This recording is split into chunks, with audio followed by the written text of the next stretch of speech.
On revient sur le sommet de l'OTAN à Strasbourg. Il démarrait il y a 10 ans, jour pour jour.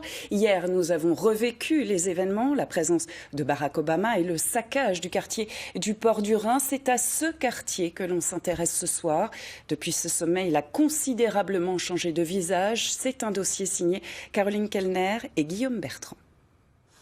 Le bâtiment de la clinique Rhéna fait office de navire amiral dans le nouveau quartier du Port du Rhin.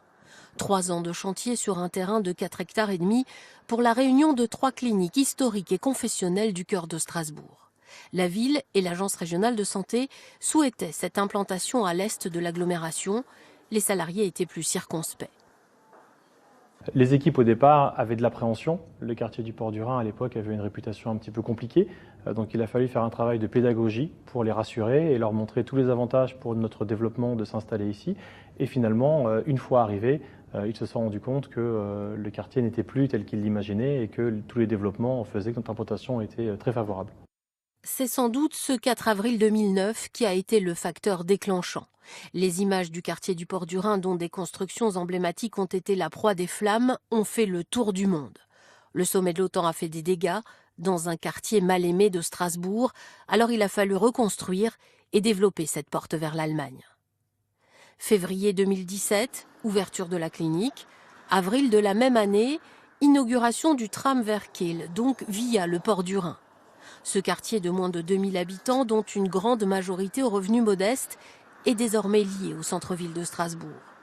À côté des logements sociaux émergent de nouveaux bâtiments, des familles arrivent, leurs enfants fréquentent l'école, mais la mayonnaise est longue à prendre. Je pense qu'on n'essaie pas le dialogue et puis voilà quoi, chaque personne reste dans son coin, on va pas vers la personne qui vient d'arriver quoi. On n'essaie pas de le connaître quoi. Ça a quand même pas mal changé.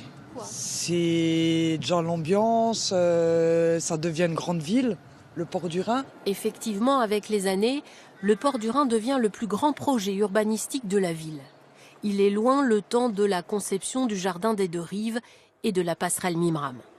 Les habitants ne veulent pas seulement un endroit où se promener, ils espèrent des commerces, des restaurants comme dans les années 70. Ils souhaitent aussi être associés aux futurs aménagements pour une meilleure intégration. Les conditions sont réunies pour arriver effectivement à la mixité sociale dont on parle beaucoup, et d'ailleurs aussi à la mixité fonctionnelle, mais évidemment ça ne suffit pas. Après il faut qu'on fasse un travail sur l'humain avec les associations. Donc ouvrir la ville vers le quartier et ouvrir le quartier vers la ville, c'est ça l'objectif final.